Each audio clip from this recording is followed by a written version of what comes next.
I want to talk about something called the Black Diamond. It's an ice cream made from very rare ingredients, the black truffles we use, one of the finest vanilla pods. And why is it called the Black Diamond is because How do you roast the coffee in your house? And also 500 kilos. 500 kilos is not a lot of coffee. I used to roast in pans. I didn't know any of the challenges. What's next on the horizon for you? I know that you're also expanding to India and other markets.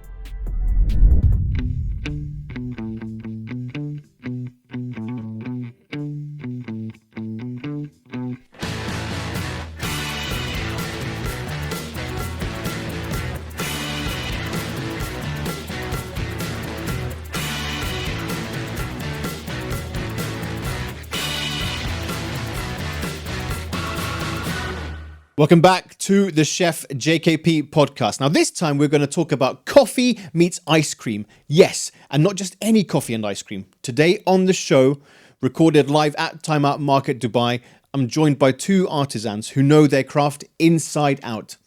Orit from Boon Coffee and Zubin from Scoopi. We get into the beans of origins, roasting profiles, and why your morning cup matters more than you think. Then Zubin jumps into tales of luxury, desserts, and golden ice cream. That's right, you heard it here first. So, zip it, scoop it, savor it. Time to rock and roll. Welcome to the Chef JKP Podcast live with me, James Knight-Pacheco. So, ladies and gentlemen, we have two incredible people who have got their amazing restaurants right here. So please give a very, very warm time-out welcome on stage to Orit and Zubin. Please come on. Hello guys, very warm welcome. Take a seat, get comfy. We're gonna strap you in.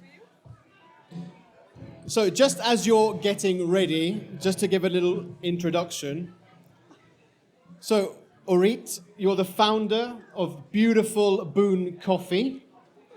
And Zubin, you're the founder of Scoopi. absolutely. All of these, so, coffee and ice cream. This is a match made in heaven, to be honest. So, first of all, Orit, let's go to you. How much, in your childhood story, did coffee play? Well, I'm Ethiopian, so it was a big part of our growing up family gathering. So coffee was a big part of our culture for almost all Ethiopians, and particularly in my house because there was 6 daughters. So we're always making coffee, roasting coffee, drinking, and criticizing coffee. So with the 6 daughters, who was the most competitive from all of your sisters? All of us. All of us. It's six girls and my mom, so we're always talking about who made the best coffee. So then when you talk to your family now, what did you say? Well, actually, I've won the competition. 100%. I should have won. I told them I knew better. I mean, yeah, it's serious, right? And Zubin, for you, when did you decide to sort of start playing around and wanting ice cream in your life? Because everybody's got a sweet tooth, but to sort of go into business with ice cream is quite full on. So the story is, I saw the technology of making liquid nitrogen ice cream in Bangkok for the first time. It was just a family trip. And from there, the idea came out. And so it was never about the whole restaurant to create. The liquid nitrogen ice cream was a concept, was just a part of the whole gastronomy world. And from there, I just picked it up and I learned it myself. There's no food background I come from. So me and my family, we are from oil and gas industry. So we're into fire business. And from there, I get into liquid nitrogen ice cream, as in the food part. So, yeah. So then let's take that into context with ice cream, first of all. So you're not originally from hospitality. Absolutely not. Right? Yeah. So then you wanted to have this incredible ice cream. I want to understand the moment in Bangkok when you had this ice cream and it sort of blew your mind. Talk to me and tell me about that experience. So it's a restaurant over there. It's called Guggins. I'm sure you've heard of it. And I think this was in 2013 where I saw this. Where you normally order ice cream like just the one last scoop of ice cream in a restaurant, right? So the guy comes in with a whole trolley and pours in nitrogen, makes the ice cream in front of me.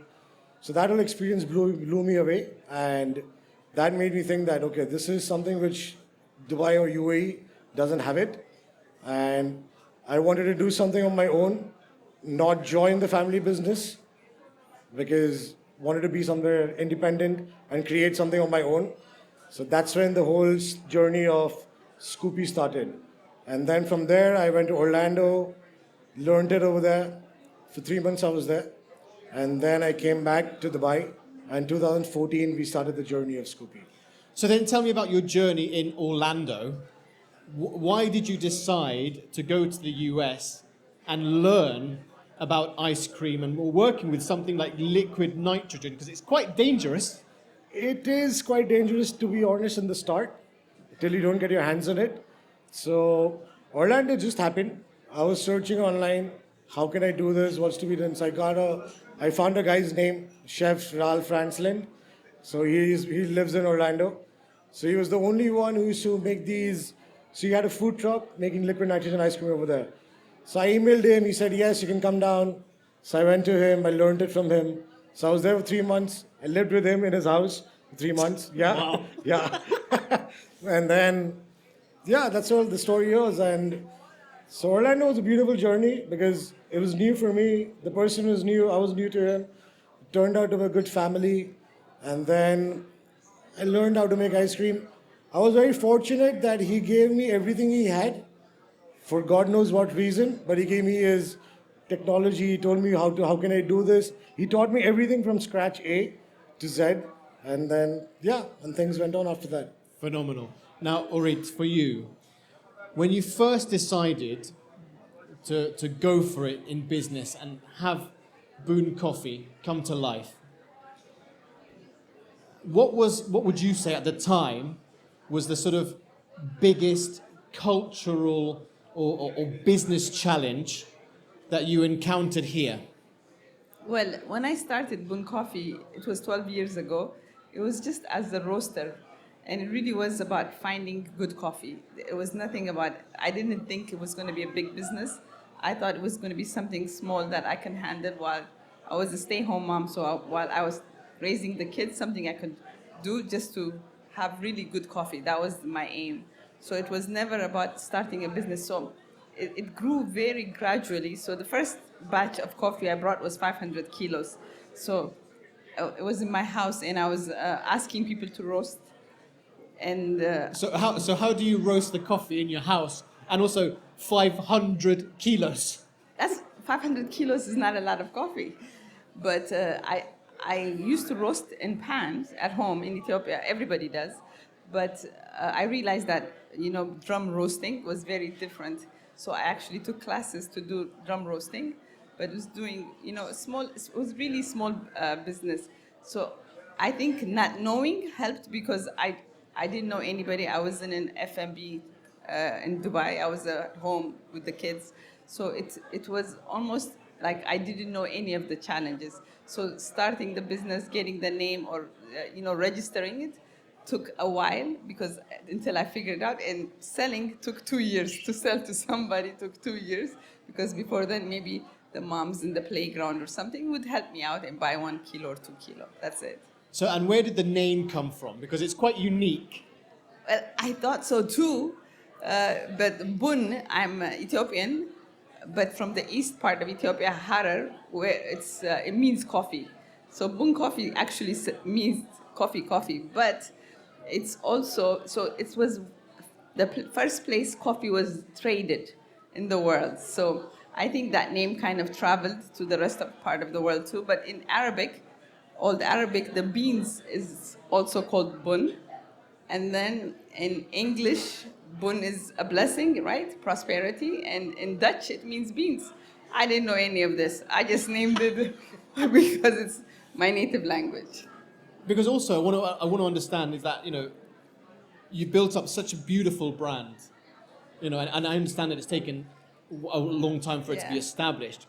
But one thing I want to understand is when you say and I'm talking 10 years ago. Yes. When you say good coffee, what does that mean exactly? Because you've got a lot of coffee connoisseurs, people who understand. But when you say good coffee, let's get into the specifics. Okay. So, me drinking a lot of coffee and growing up, I knew what coffee should taste like. But when I first came here, there were none of the local roasters. There were a couple of local roasters. Raw was here, Coffee Planet was here. But it wasn't a lot of roasters that were here doing local coffees.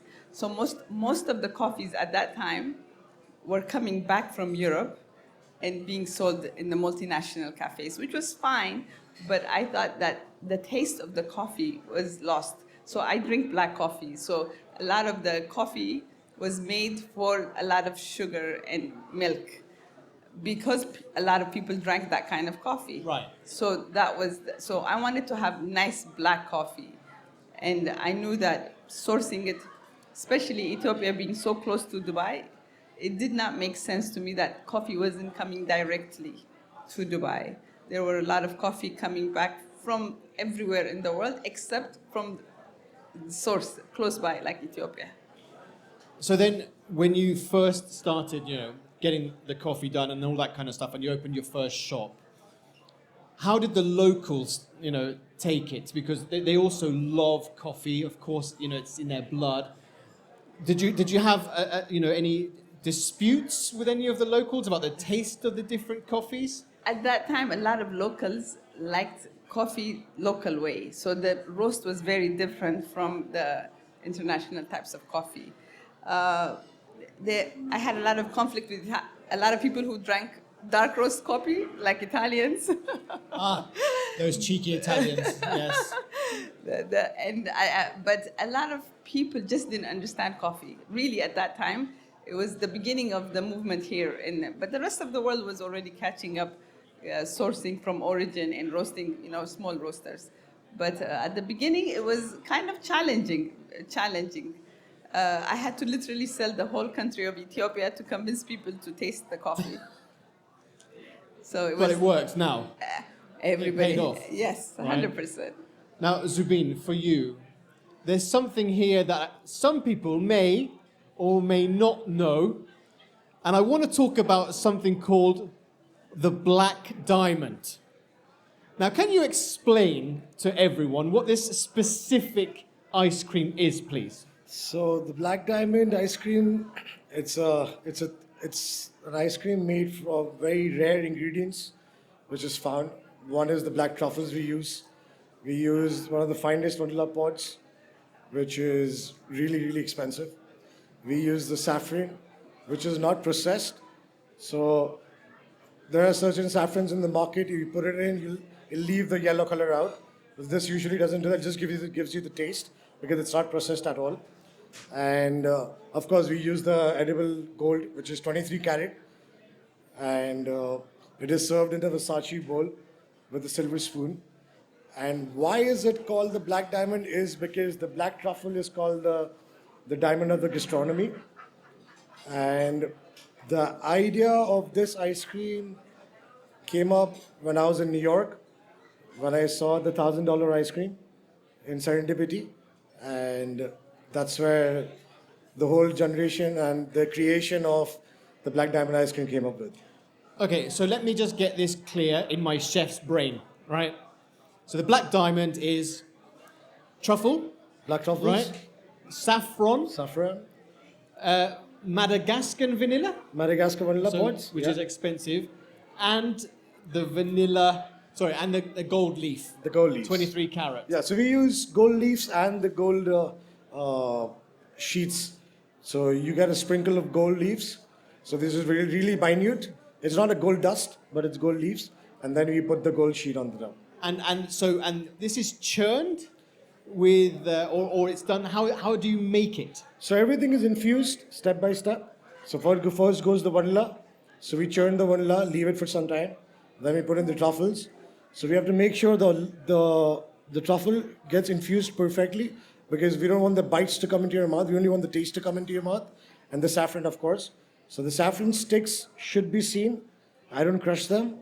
put it as a whole, and the saffron should come to your mouth because the taste, it's made instantly over there, but somehow all three come really good together, and they make a really good taste out. Okay, so let's talk about business, right? You're a businessman. Those ingredients are extremely expensive. Yeah. Then you had to develop this flavor. How long did it take the development process for it to be perfect? Black Diamond took about almost 6 to 7 months to develop it out because it was not easy to source it out, firstly. Because first, I don't come from the food background or the hospitality. So for me, myself, to understand what truffle is, how would saffron go with vanilla, vanilla would go with truffle. So that mix and match took a lot of time. And then we had to serve it in something great. So, of course, we know Versace as a brand to wear clothes, but I had no idea. I was just 21 years old when I started Scoopi.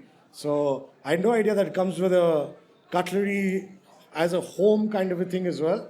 So, yeah, so understood that first, understood how to serve it, make it.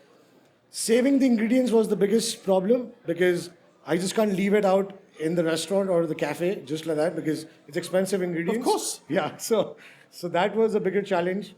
And to talk to the people who I used to buy it from and tell them, so this one place here called the Gourmet House. So they do a fantastic job when it comes to saffron. And so the owner taught me that, okay, this is how you're supposed to use it. Because I come from India. A lot of saffron gets used in India. But it's usually, at night people drink it with milk or something like that, or in sweets, in Indian sweets. It's just as a sprinkle on the top. But never used as an ice cream flavor with black truffles. So that was the challenge for me. And just for me to understand, is it seasonal or people can buy it everywhere? Do they pre-order? How does it work? So it works. So for now, of course, we don't sell it sure at timeout. So it's still on. You have to message us on the Scoopi Instagram page or email us. You tell us, we'll come into your residence or to your hotel room if you're visiting Dubai, and we make it in front of you or in front of your guest, and we serve it to you over there. And how much is it? It's for 3,000 dirhams. So 3,000 dirhams for how much? So it's about 275 grams for an ice cream scoop. So it's the most expensive ice cream scoop in the world, I guess. Wow. Yeah. Yeah. So then, Orit, for you, when you first came to Time Out Market Dubai, what was the type of menu that you had to curate for, being in one of the most gastronomic cities in the world?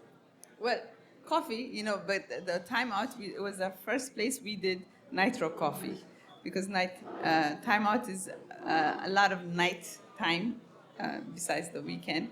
So we had to adjust to have coffee that was more cold drink, and a lot of people in Time Out drink a lot more cold coffee. So a lot of cold brew, exactly. V60 over ice, things Yes, like this. and the nitro is still, this is the only place Boon has all the nitro coffee. So it is, and it does well here. It does in other places, but the vibe here is perfect for that. So then what's the one go-to coffee that everyone has to try? If I've never been here before and you're telling me, look, this is a must, what's the one? Well, if you ask me, I'm always having the black Americano, but here the cold brew does really well. The cold brew is really good. We use and the beans, are they Arabica, Ethiopian, which ones? most of my beans are still Ethiopia because I still have connection with the farmers in Ethiopia, so it's the best sourcing for me. But we do now have other origins, but we specialize in Ethiopian coffee. But the cold brew here, it is Kafa, grade 1. So Kafa coffee comes from where the first place coffee was actually discovered, the Kafa region. Kafa coffee. Yeah, Kafa. It's a forest coffee. So it's, and it's natural, it's wild coffee. So it's one of the best coffee you can have. Zubin, It's not as expensive as the black I was diamond. going to say, is it as expensive as the black diamond? No. Not, I think you should start thinking about it, no? I'm thinking, please put the saffron and the truffle in the coffee, maybe. You can make it the avocado, right? Yes. Well, of course. And for yourself, if there's a guest coming and for the first time ever, they're coming to Scoopi and they want to try the incredible ice creams, what's the one that they have to try? So I would say to try the Madagascar vanilla because I think vanilla ice cream is something which is, it looks very simple, but it's really complicated to make it. It's not so easy to do it because everything else is, of course, flavoring. When it comes to strawberry, mango, pistachio, of course, you need to source the right ingredients for everything to make it taste right. But my personal favorite is the Madagascar vanilla ice cream because it's one of the finest. It took a lot of time to make it, but it's one of the finest ice creams, according to me, sold at Scoopi. And that's what we sell the most as well. So, because also, just to let you know, and it's an insight I don't tell many people, but I love vanilla.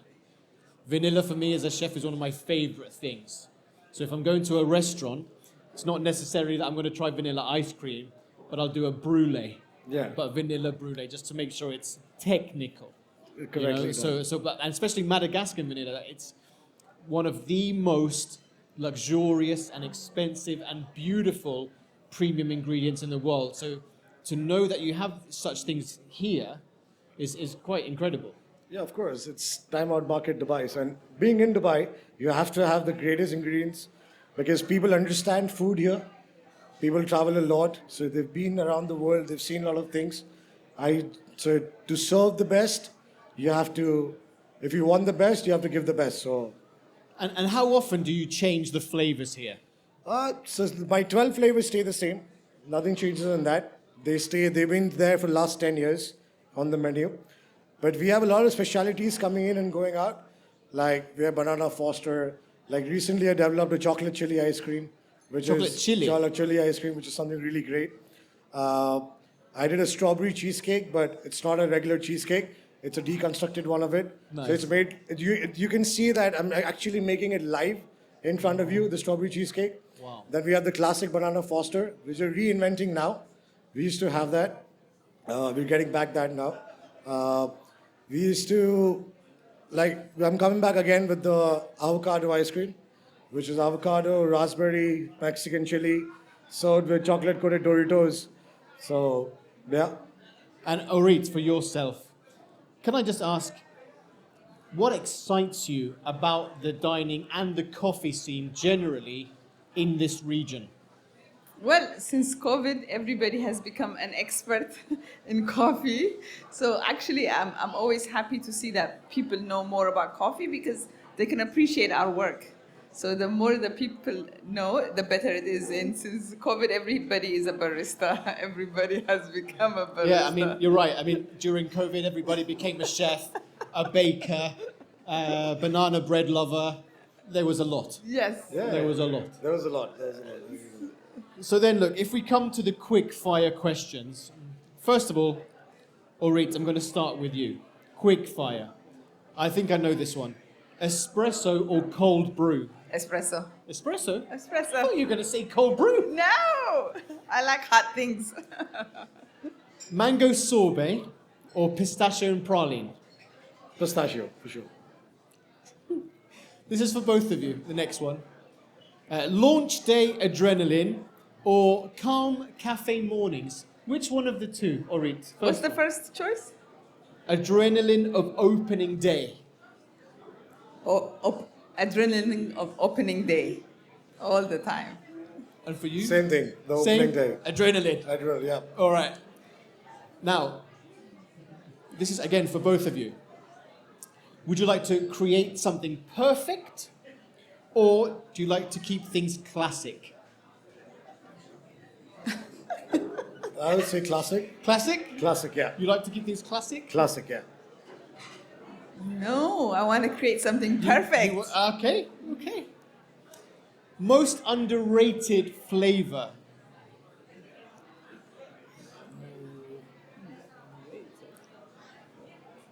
That was a tricky one. That's a very tricky one. That's a tricky one. Most underrated flavor, I think the Oreo cookie. Oh, Oreo cookie ice cream, yeah. Oreo cookies. Orit, do you like Oreo cookies? I have 3 boys. They only have Oreo cookie ice cream. You know what you should do? Get this black diamond mixed with the Oreo cookies, right? No way! Boom. No way. Nice, huh? Next one. What's your guilty pleasure that you want to put on the menu? I want to put in my Guilty pleasure that you like that you think you'd want to put on the menu. the gold cappuccino. Very good. And Zubi, for you? I would introduce the black diamond at timeout, for sure. Now, Orit, as we wrap up, what's the next big move for Boon Coffee? What's next on the horizon for you? Just to open more cafes. We're opening more cafes now. We're growing. This was just I thought 12 years ago, it was a very small business. So to see us growing and having so many cafes, it's great. It's great. To have a brand, at least, it's great. And Zubin, for you, I know that you're also expanding to India and other markets. And how is that going? So yes, we're expanding. We're opening another cafe in Abu Dhabi very soon. Dubai, I don't want to compete with myself.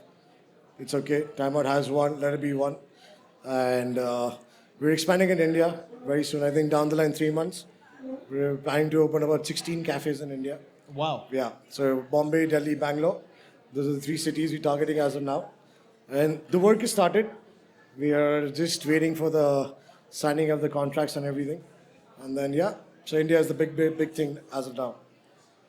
So the last question. As you know, we've got a lot of young entrepreneurs. Dubai is a fast and furious business, foodie, entrepreneurial city. What is the one piece of advice you would give to those entrepreneurs who want to open in a place like Dubai? Orit. Focus. Because a lot of young entrepreneurs tend to try everything at the same time. And, it took me 2 years to learn how to roast perfectly. So it's not about making quick bucks or making quick money, but if you focus and you perfect your whatever you are going after, it would work. It might not be fast overnight, but in the long run, it will pay off. So start. A lot of people talk about starting businesses, but it's a lot of talk. So you have to actually do the initial work of starting something. For you, Zubin? So I would only say is first have a clear concept. Make sure you focus on that. Be control on your cash flow for sure, because this city can get you off if you don't control on your cash flow.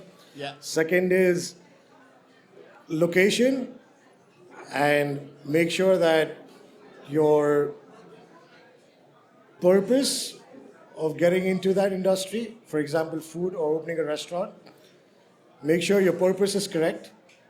And it's going to take time. Not everything you won't make money right away. It's going to take at least 2 to 3 years. And that's your testing time of there where your concept is clear, your basics and your work ethics are clear.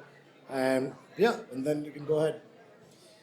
Well, thank you very much to the both of you for taking the time to be here on the Chef JKP podcast at Time Out Market. The first time ever we have done this. Ladies and gents, please give a huge round of applause to Orit and Zubin. Thank you so much. From Ethiopia all the way to Dubai, from cones to cups, that episode was incredible. Don't forget to support Boon and support Scoopi. They're both at Time Out Market Dubai, and treat yourself to something super special. Now, gang, as always, don't forget to follow, share, and subscribe to the show. And make sure you hit that all-important subscribe button on YouTube. As always, a massive thank you to you for listening, and you've stayed till the very, very end of the show. You absolute legend. So until next time, food is memories.